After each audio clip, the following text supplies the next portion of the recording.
This is Michael Sinterniklaas, and I'm Gabe Go, and yeah. All right, let's start this interview off. So I was actually reading your biography, and I couldn't have. Apparently, there's some ambiguity because you're either born in France or the Netherlands. Okay, where were you reading that? Because for a while, Wiki Yeah. had me born in the Netherlands. Yeah, I think I know the reason why is because Because I played Netherlands. yeah, Netherlands and Italia. So actually, that was put in there before I. Oh, it's gonna happen again. you can take that on the post. Pardon me. You ate it, Gabe. I was doing Sengoku Basara, I think, and then I got like a, "Can you do a Dutch accent?" And I was like, "Well, in my family, my family." They're like, "Come in here. Can you say?" I was like, "What's the line?" "I will not eat waffles with Spain." I'm like, "Okay." Well, I will not eat waffles with Spain or something like that. And then they're like, "You're hired." Threw me in the booth, did a line, and then nothing happened again for like a year or two. So now yes, I'm Netherlands. Dank u wel means thank you. Yeah. So Weltereste means good night. So were you actually born in Lekker France? means delicious. Sorry, I was born in France. Okay. I was born in Nice, France. And It's official. And yeah. Breaking news. You uncovered it. It's fun. Okay, I was recently. Okay, sorry, this is so dumb, but I was at a Guitar Center. I bought a guitar. Seems like you do that at a Guitar Center. And I was with a local favorite, Sean Schimmel, who's no longer local. He lives in Los Angeles. But we were there, and I didn't have an ID on me. And I gave my credit card. They're like, "Well, we got to verify who you are." And I was like, "Oh, nuts. I'll have to come back and get this another day." But I was going to go out of town. I really wanted this stupid guitar. And then Sean was like, "Well, you can look him up on the internet. He's like quasi-famous." And I was like, "Shut up." He's like, no, seriously, I've done this before. It works." And I was like, "What?" So the manager comes over and just like starts typing on the computer. He's like, "Okay, where were you born?" And I went, "Oh, crap.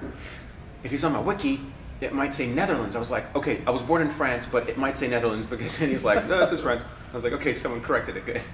Yeah, that's So awkward. It's a little bit.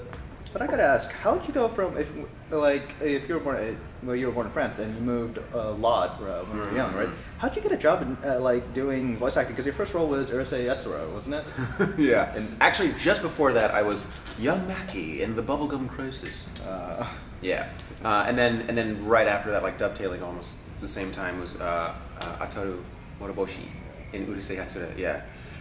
Yeah, that happened because, and that was happening in North Carolina, which is super bizarre and random, that I studied acting my whole life, like forever. When I was a kid in London, I went to this school, the Italia Conti. Noel Coward went there. It's gonna, that's where I learned to control my gas. Wait, pull my finger, Dave. No, don't. That's not. Oh, okay. No, you at home have no idea. It's the coffee. Hey, I didn't fart, okay? I swear. Did I fart? No. Did I fart? No. Did I fart? See? I can vouch for him. He did not fart. Nothing. See? Nothing. You don't see the word. Asphyxiation didn't happen. Is that the fart section of your question? Yeah. Okay, cross that one off. So the school, actually a lot of the Hogwarts kids went there. Hogwarts not being an actual school, it's a school of fiction in the... Oh, I'm sorry. Wait, is it, in the much celebrated book series by, never mind. So I went there. Then I went to the High School of Performing Arts in New York. That's they made the movie Fame about, and the TV series Fame. And then I went to a conservatory for classical theater in North Carolina, the North Carolina School of the Arts. And then my mom actually got sick, and she was in North Carolina at the time. And I stayed there for a while. So instead of going back to New York, I moved from Winston-Salem, where the university is, to Wilmington, where there's lots of production. I immediately, like my second day in town, they put me on a little film called The Crow, and then I did a bunch of theater, I did TV, I did Matlock, that's where I got my SAG card. And then I heard about auditions for Writing Bean, and none of the actors in town knew what the hell a Writing Bean was. Is it a food? Is it a ride? And I was like, wait a minute, is this an anime? They're like, what's an anime? It's a Japanese animation. Japanimation, no, don't say that. But I'd gone to high school, and two of my very nerdy friends and I would seek this out. And it was hard to, back in my day, because I'm an old man now, we had to like find VHS tapes that were recorded from Japanese television with no subtitles and commercials. That was kind of fun. Watching City Hunter with television commercials of the time in Japan was pretty cool. Anyway, so Writing Bean is one of the shows I'd seen, as was Bubblegum Crisis, and Black Magic, and like Utena, was it Lieutenant? No, Lieutenant. I'm sorry, not Lieutenant. Oh, Bow. I loved Bow. Dominion Tank Police. That generation. All the 80s. Oh yeah, Venus Wars. Of course, Akira. Actually, I brought Akira to college and like showed it to the professors, and they were like, "This is blowing my mind. I have to put this in film school classes, film courses, film class." I think that works. There was no film major at the time. There is now. Anyway, great school. So the but I heard about these auditions, and then I tried to get in, and I couldn't. And then on the second round of things, which is when they started doing Bubblegum and Urusei Yatsuda, I got to be part of a cattle call, and I was number 273. And America's Got Talent or something. It was like a panel and in a warehouse. It was more like an American Idol when they do the pre-rounds where people go in and suck really bad. I was that guy. And at the end of my audition, I was leaving, and I was like, oh, by the way, I know about this stuff. I've seen all these shows, and that's really... and they're like, thank you. We said leave. I was like, I'm sorry, no one to leave. Okay. So I left, and then I got a call, and I got to be Maki, which led to Ataru. And then, because I was into audio stuff, and in high school, I had the 4-track, and I recorded my friends' bands. I did sound design for our plays. I talked to the sound designer about MIDI, and which is the musical instrument digital interface, and how computers talk to keyboards. And they were having to rebuild all their music and effects tracks on Bubblegum Crisis from scratch, which is a nightmare. And he was like, you know about MIDI? And I said yes. And then they gave me a job. And then they made me make coffee, because that's what you do when you start working in the studio. But I made it so bad, they fired me from coffee and moved me up to engineering very quickly. So I failed at coffee and I engineered. And then I sort of backseat directed, because I spoke actor, and they were all musicians. And then the director who owned the studio would be like, why aren't they doing what I want them to do? And I would say, try saying this. And he'd say that, get what he wanted. And then he moved me up to directing the incidentals, and then directing 80 Police Files. No, some of 80 Police Files. Most of 80 Police Files. And Battle Royale. And then I moved to New York, and then I did more things. Yeah. Oh God, I'm sorry for such a long answer. That's fine. I think that just covers the entire basics of your career. That was the beginning. And then I opened NY80 Clothes. All right. So over the years, what would you say what your favorite role is? Like anything you really felt, or you really enjoyed? As a Taru Motoboshi, I got electrocuted a lot, you see, so... No, you know what, I'll say this. Okay, so Leonardo and the Ninja Turtles, that was... When I booked that, I was super excited because I loved the Ninja Turtles, and it made me feel like I'm a real boy now. My career bumped up, so the level up felt good, but then getting to do a show... I didn't grow up with any brothers, and having like 3 other guys who I got really close with over the, like 7 or 8 years we did it, 7 years, was really awesome. And I really, because I got to do that so regularly, this kind of work is sort of spotty. I mean, you can do it for a while, like you'll record sometimes and then you won't record for a while, or the show's over before you know it and then you're just all scattered. But on that show, it was so long running, I really got into it. And there was something about Leonardo that, I don't want to sound corny, I mean, I've already talked about farting and everything, but honestly, with Leonardo, there was something really positive about his headspace. He's, he doesn't do machines, and he's not the fast and loose guy. He's not the angry, ragey guy, and he just, it was so positive, and I loved being a part of like his headspace every week for so many years. And when I got the part, I was sure they were going to fire me. Actually, in the audition, I was like, I don't think I sound like heroic and ninja-y or whatever. And the producer said, they're teenagers. And I was like, oh yeah, so it doesn't matter if I don't sound like a big man. I got to sound like I normally do, and did that. But Sean Schimmel again, why am I talking about him all day? He was like, dude, you are Leo. He's like, okay, I'm born, you're the monkey, and I'm Goku, get it? And I was like, okay. He's like, you're a Leo, you're born in August, and you're Leo. I was like, okay, I don't think that's really the reason I'm qualified. That Peter Laird would be like, oh, what was his birthday? Okay, he can be Leo. But he goes, no, you are Leo. And Sean at the time was working for me at my studio. And he was like, this is the way you run the studio. Like, Leo isn't like the tough guy leader because he has power issues, like that Raphael wants to lead because he's like tough, angry, strong, but with Leo, it's I want to protect my family, and I want, just he's sort of the leader by default because he actually cares about them, and it's not about himself. And he's like, that's why you run the company, even though sometimes it's bad. You care about us more than yourself, and then you don't get any sleep. And then I was like, oh, okay, I can see a parallel there. So, okay, I kind of related to Leo, and then getting to do it for so long, I bonded. It was sad when it was over. So yeah, it's just kind of one of those roles that you kind of fall in, and you just kind of it's always there, and kind of can relate to it. Yeah. And okay, so speaking of Leo, I can relate to Dean Venture though too, because I can't talk to people sometimes. And I'm a clone. Yeah. Do they just keep like a bunch of Michael Sinterklaases and just kind of? I'll like work myself to death, and they're like, activate the next one. Then I get a burnt ID. Or, well, how did this happen? Why does it say I'm 15? If the year's right, I should be like 4. Oh, good to know. It'd be one of those eternal things. Michael Sinterklaas will always be there. Like a But speaking of Leo and Dean Venture, actually, how would you say, like, are there any significant differences, like, doing, like, a Western card? I think you also did a Winx Club as well, right? Yeah, I've done a lot of anime dubs, and then in other countries, and also prelay American original shows. Yeah.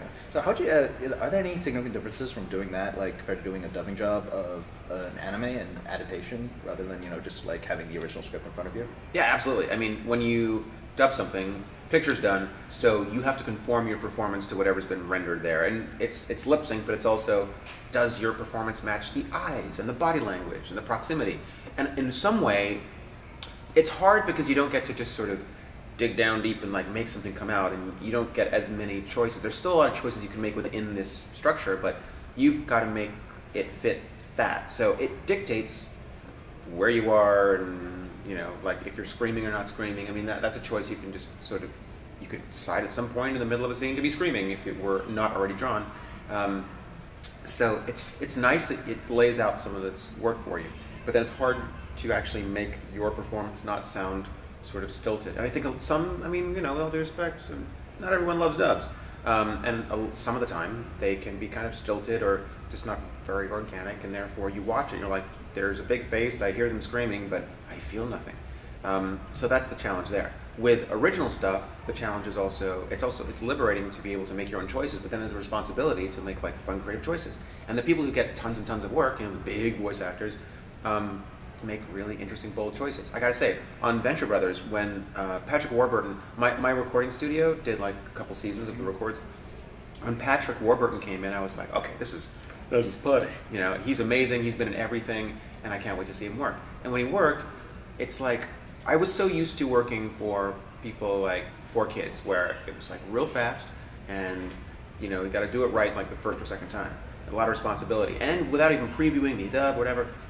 Patrick walks in and he sort of like playing around with all the lines, and it didn't. Sometimes I was like, that doesn't make any sense. Like, why are you doing that? And I got a little like agitated. I was like, this is this big deal dude. He's got a cool voice, but what are these choices? And then over time, I saw those choices turn into these incredible, not just random things, but they just, like, after playing around, he stumbled across or found his way to these choices that I would never have made because I was trying to do the right thing. Oh, they're an action scene, they're running, it's whatever. So you'd be like, oh no, I'm running, and it's heated, and you do what you think you should. Patrick was doing like the opposite a lot of the time, and it was hilarious. And I think Brock is one of the best characters in the show because he'll just sort of weave when you expect him to do something else, or a dodge, and it keeps you on your toes, and it's really creative and it's fun. So that taught me to not be such a good boy, as it were, like in terms of my choices, and go for like extreme, choices. Just try and wing it one way or Yeah, the be other. daring, yeah, and not just be straight and narrow. I mean, John DiMaggio, Bob Bergen, Tom Kinney, like they'll do bold choices in the other direction, and then it's awesome. And then when you see it, you're like, oh, that's the way it should be. But Related to that, like how, you've done some adaptation work, right? Scripts and stuff. Like, so how do you go about doing that? Because I know there's a lot of controversy about sticking to a literal translation versus trying to run with it and make a something that fits in English. So what's your stance on that, or just your thoughts?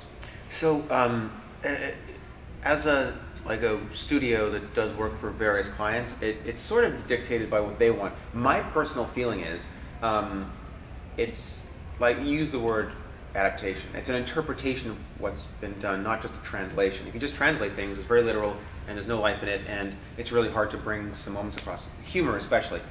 I think we are tasked with making our audience feel the same thing that their audience felt, and not just make the words different, you know what I mean? Mm-hmm. But I like to stick very close to the original because there's a reason they made those choices, and those choices probably should be honored.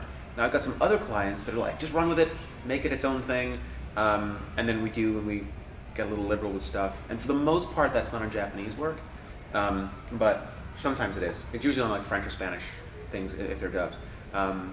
But also, my process is a little different. I've talked to other people who do adaptations. What I like to do actually is record myself instead of type it out. I used to sit there in an office or a Starbucks or a park and type all day. And then when you go in the booth, you know, they read the line and then sometimes it doesn't fit. No matter how long you've been doing adaptations, like things won't always sync up. But if you record them, you can sort of play back a reference.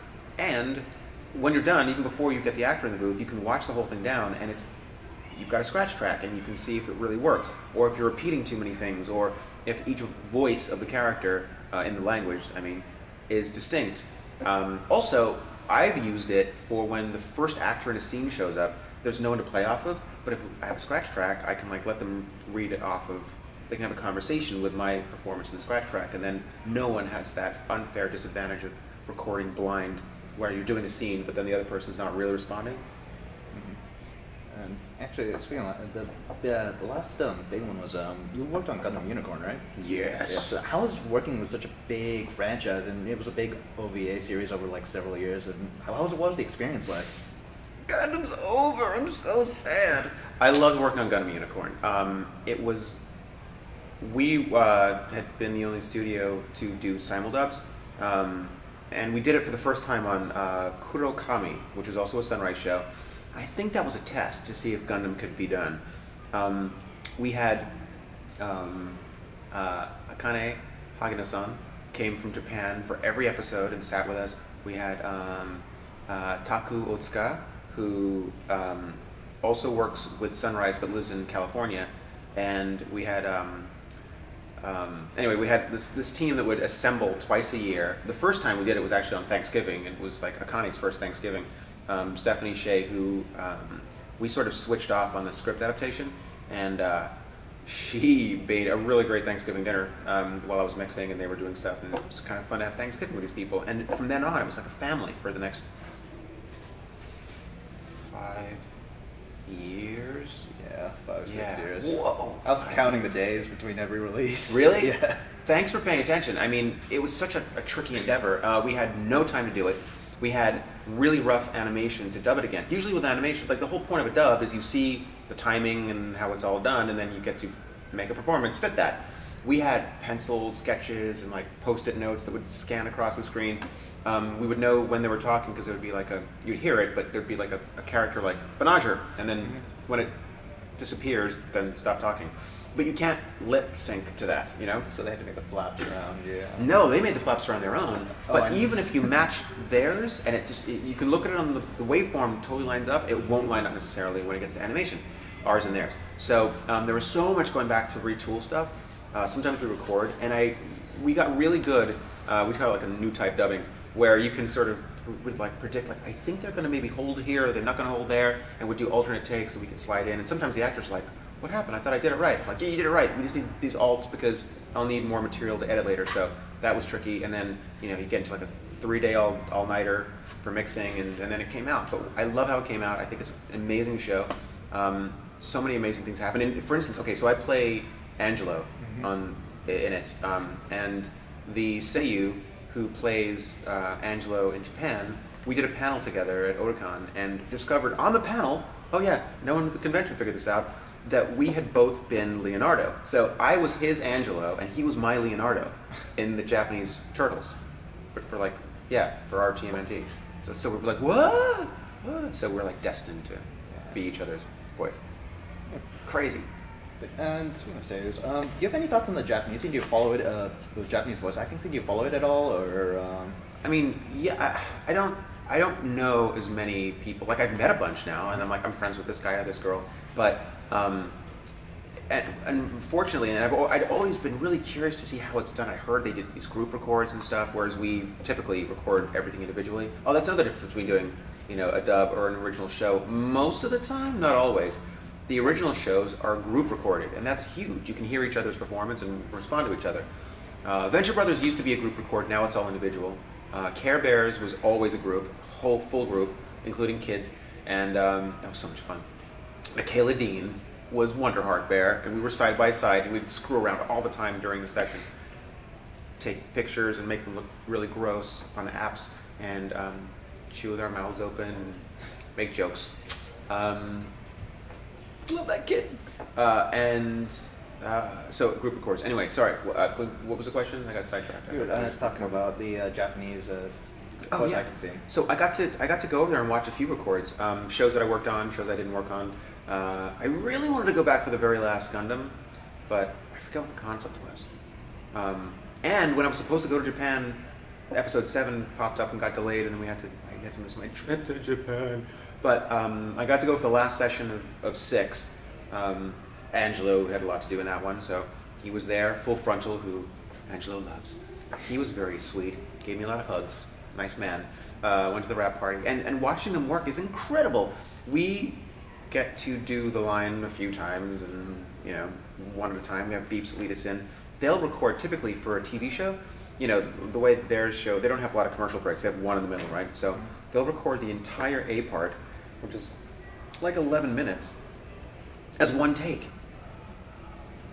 Huge. The entire cast, one huge, and the mixer's like throwing faders, grabbing stuff, and there's usually, in the sessions I've seen, 4 microphones and 1 to 4 screens, and they get up there with their scripts very quietly, and their scripts are really nicely bound. There's like bound books. They're not like just a printout with a clip on it or something, or a 3-ring binder. It's these books, and they get up very quietly and go up to the microphone, and then they'll do their thing, and then quietly lean back, step over someone's tea, not kick it over, and then after each 11-minute take, they'll get notes like it's a play, and then they'll do it in total maybe 3 times, move on to the B part, do it 3 times, and then maybe there'll be some pickups, like get this line, get that line. When there's Walla, like when everyone in the town is like, I'll buy more fish or whatever, it's usually the entire cast away from the mics, just calling things out, improvising. So they get their Walla pass done and everything. It's amazing. They're done by the end of the day. What would you say like your biggest challenge, like you started your own business, and what would you say your biggest challenge was? 'Cause I mean, the voice acting industry is pretty competitive, isn't it? Yeah, and it's notoriously hard to break into. I mean, I feel like I sort of slipped in because I was in North Carolina where they were doing stuff and they needed people and they didn't have anybody. There wasn't an already established, like usual suspects of like, oh, we're always going to get, Crispin Freeman, and Lisa Ortiz, or whoever has done it, Everyone had to be new.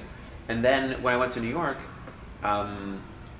other studio owners, because I was doing all this audio post work, they knew who I was. Like, oh, you act too. We need stuff. Can you come in? I don't know any actors. So I got work that way. And then when my friend Mike Pollock, who I found putting an ad out in Backstage for people I needed for a dub, he started with Pokemon. And then another actor told me to audition for Ninja Turtles because her voice coach had recommended her, and she thought it'd be a great turtle. I was like, I wasn't invited. I shouldn't go there. She's like, no, just go. You'll be really good at it. So she kind of threatened me, said she'd kick my ass, and she probably could, if I didn't go. So I went, I crashed the audition, and then I got the turtle thing. But, so I guess I got really lucky. Everyone's got their own story, and it's usually weird. It's not like I just made a demo, and then an agent got me work. I mean, sometimes that happens, but you have to really push and find your own way. So that's hard. And it's hard to know what other people are doing, like how am I supposed to be, what kind of choices are the right choices to make.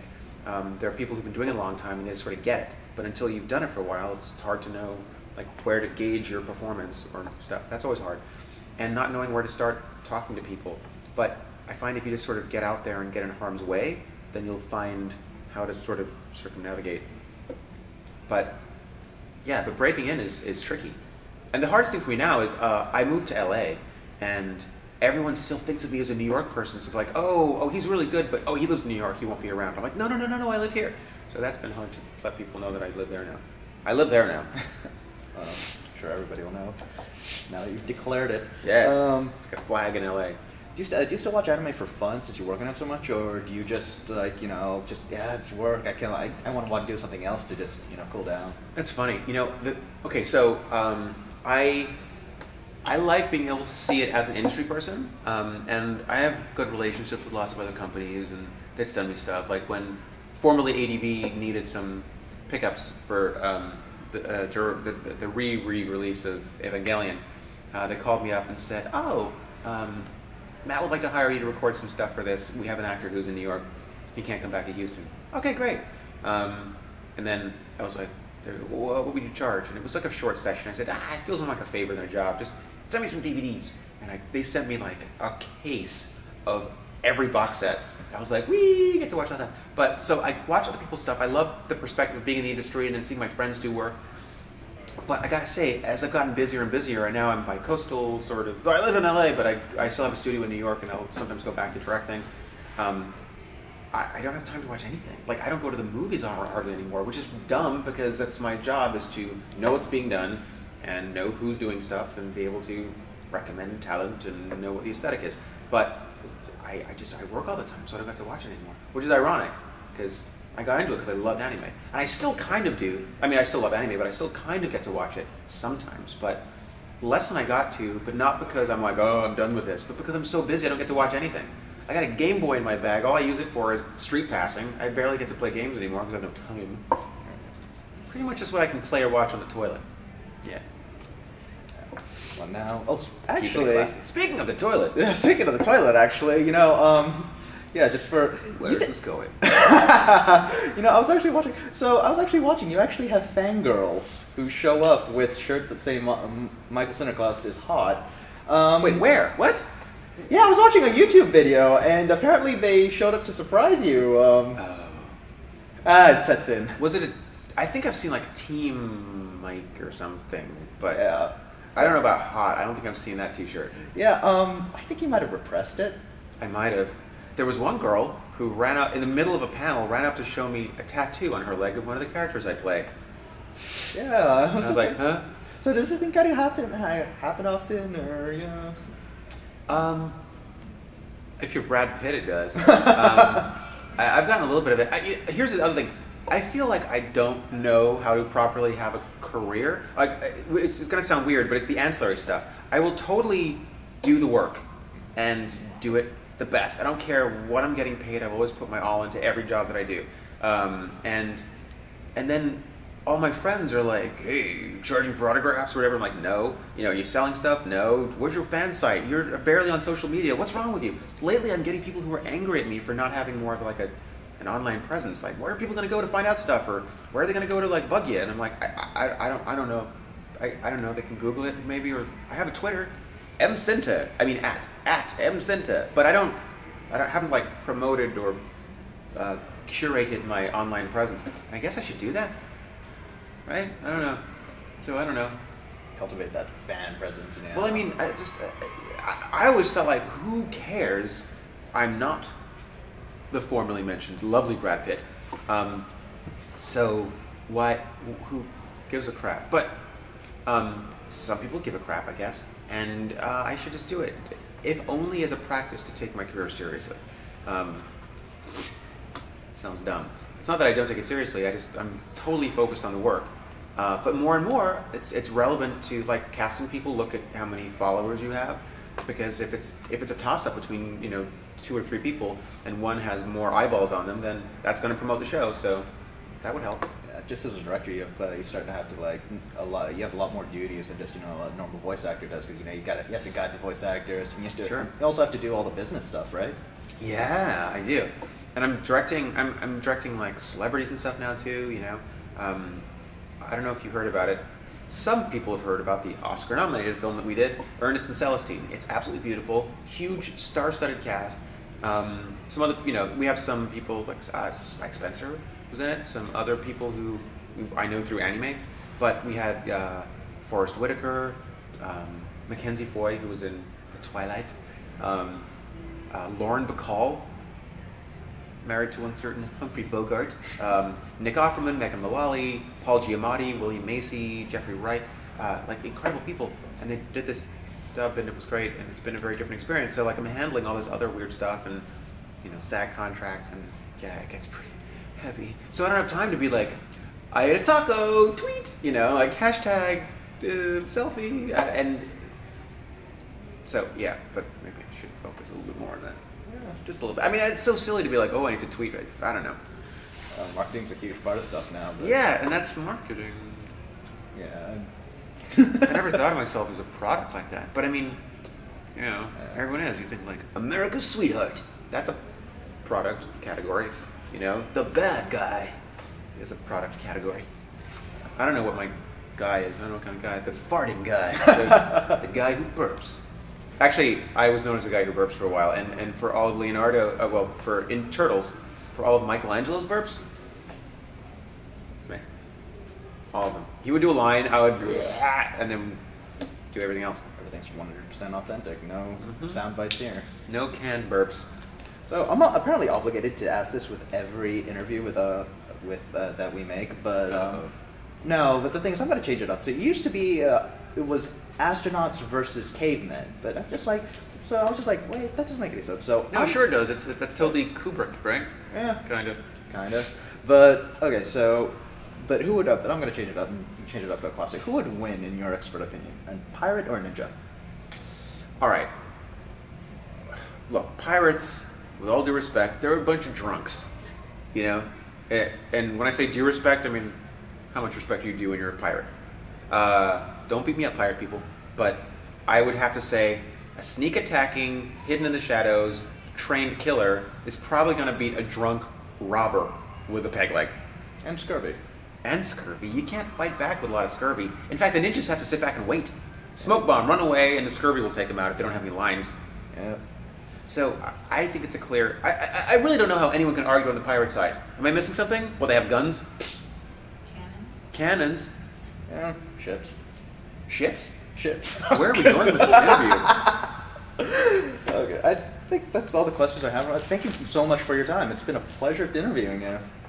And it's been Michael Sinterniklaas. And yeah, I think we're done. Follow me at Adam Sinter on Twitter. No, I'm kidding. Cheers. Sorry for the farts. It's fine.